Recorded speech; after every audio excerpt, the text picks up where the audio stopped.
नमस्कार, आप देख रहे हैं क्लीन न्यूज इंडिया और मैं आशु सैनी। तो आइए दोस्तों, देखते हैं आज की ब्रेकिंग न्यूज। सिंधु जल समझौते पर भारत ने पाकिस्तान को दिया झटका। भारत सरकार ने आज स्पष्ट किया कि उसने किशन गंगा और रतले जल विद्युत परियोजनाओं से जुड़े तथा कथित कोर्ट ऑफ आर्बिट्रेशन के फैसले को पूरी तरह खारिज कर दिया है। विदेश मंत्रालय MEA ने कहा कि ये अदालत न केवल पूरी तरह से गैर कानूनी तरीके से बनाई गई है, बल्कि इसके तहत चल रही सभी कार्यवाहियां और उसके किसी भी फैसले की कोई वैधानिक मान्यता नहीं है। विदेश मंत्रालय की ओर से जारी बयान में कहा गया, आज 1960 की सिंधु जल संधि के तहत कथित रूप से गठित इस अवैध कोर्ट ऑफ आर्बिट्रेशन ने खुद को अतिरिक्त पुरस्कार जारी करने का दावा किया है, जो कि जम्मू कश्मीर में भारत ही किशन गंगा और रतले जल विद्युत परियोजनाओं की वैधता को लेकर है। बिहार में ई-वोटिंग की शुरुआत देश में पहली बार। बिहार आज से देश का पहला ऐसा राज्य बन जाएगा जहां ई-वोटिंग प्रणाली को औपचारिक रूप से लागू किया जा रहा है।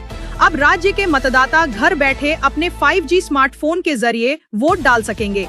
ये व्यवस्था विशेष रूप से दिव्यांगों, वरिष्ठ नागरिकों, गर्भवती महिलाओं और प्रवासी मतदाताओं के लिए बनाई गई है। वोटिंग के लिए 2 प्रमुख ऐप्स ई-वोटिंग SEC BHF और बिहार चुनाव आयोग ऐप उपलब्ध कराए गए हैं। इन ऐप्स को ब्लॉकचेन तकनीक और फेस रिकॉग्निशन जैसे फीचर्स से सुरक्षित बनाया गया है, ताकि पारदर्शिता और सुरक्षा सुनिश्चित की जा सके। यमुनोत्री हाईवे के पास भू धसाव आवाजाही हुई बंद, सुबह से सैकड़ों श्रद्धालुओं के वाहन फंसे। यमुनोत्री हाईवे पर पालीगार के पास देर रात भारी बारिश के चलते भू धसाव हो गया, जिससे यातायात पूरी तरह ठप हो गया है। इस वजह से सुबह से ही हाईवे के दोनों ओर सैकड़ों श्रद्धालुओं के वाहन फंसे हुए हैं। यमुनोत्री धाम की यात्रा पर निकले श्रद्धालुओं को परेशानी का सामना करना पड़ रहा है। स्थिति को देखते हुए राष्ट्रीय राजमार्ग विभाग NH की मशीनें मौके पर भेजी गई हैं और मलबा हटाने का काम जारी है। दिल्ली पहुंचेंगे मोहन भागवत, RSS की बड़ी बैठक की तैयारी।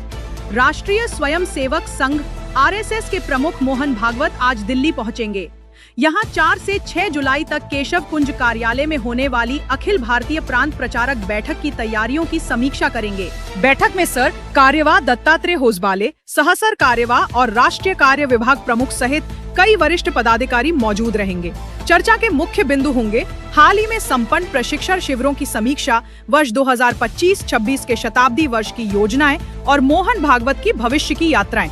इसके अलावा बीजेपी के नए राष्ट्रीय अध्यक्ष की नियुक्ति पर भी मंथन संभव है। हिमाचल मंत्रिमंडल की अहम बैठक आज दोपहर। हिमाचल प्रदेश के मुख्यमंत्री सुखविंदर सिंह सुक्खू आज दोपहर 12 बजे राज्य सचिवालय में मंत्रिमंडल की बैठक की अध्यक्षता करेंगे। इस बैठक में आगामी विधानसभा मानसून सत्र की संभावित तारीखों पर चर्चा की जाएगी, जिसकी घोषणा जुलाई के अंतिम सप्ताह या अगस्त 2025 में हो सकती है।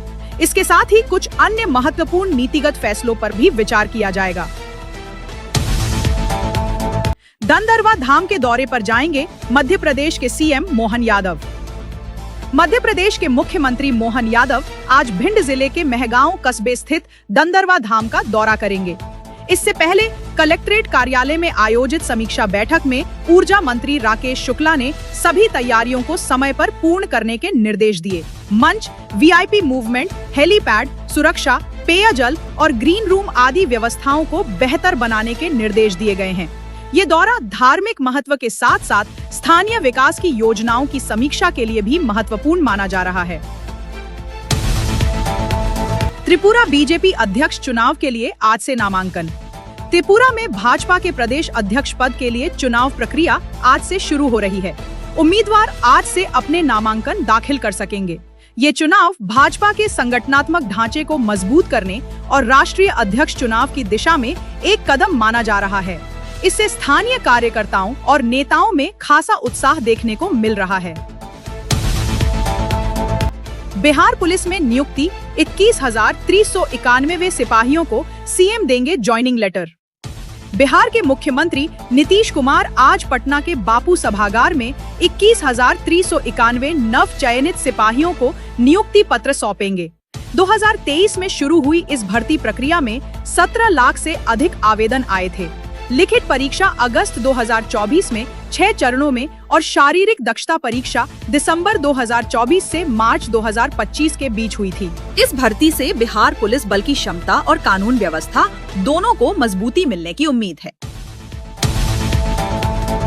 FAO सम्मेलन का 44वां सत्र आज से रोम में शुरू। संयुक्त राष्ट्र के खाद्य एवं कृषि संगठन को FAO का 44वां सत्र आज रोम में शुरू होगा। इसमें 194 सदस्य देशों के कृषि मंत्री हिस्सा लेंगे। सम्मेलन का फोकस होगा वैश्विक अनाज आपूर्ति की समस्याएं, जलवायु परिवर्तन से प्रभावित खेती और खाद्य सुरक्षा को सुनिश्चित करना। ये सत्र सतत कृषि विकास के लिए एक अंतर्राष्ट्रीय एजेंडा तय करेगा। देश के कई हिस्सों में भारी बारिश की चेतावनी। आज गुजरात, उड़ीसा, जम्मू कश्मीर, हिमाचल प्रदेश, उत्तराखंड, राजस्थान, हरियाणा, दिल्ली, उत्तर प्रदेश, मध्य प्रदेश, तटीय कर्नाटक, केरल और पंजाब के कई क्षेत्रों में भारी से बहुत भारी बारिश की संभावना जताई गई है। हिमालयी इलाकों में तापमान 20 से 30 डिग्री सेल्सियस के बीच रहने की उम्मीद है। वहीं दक्षिण भारत के राज्यों में भी मध्यम से तेज बारिश का अनुमान है। मुंबई और कोलकाता में भी भारी बारिश की संभावना है। अगर आपको वीडियो अच्छा लगा हो तो वीडियो को लाइक करना, शेयर करना और clean news India Hindi channel को सब्सक्राइब करके बेल आइकन को जरूर दबा देना। रोजाना ऐसे ही देश दुनिया की काम की और महत्वपूर्ण खबरें देखने के लिए मिलेंगे नेक्स्ट वीडियो में।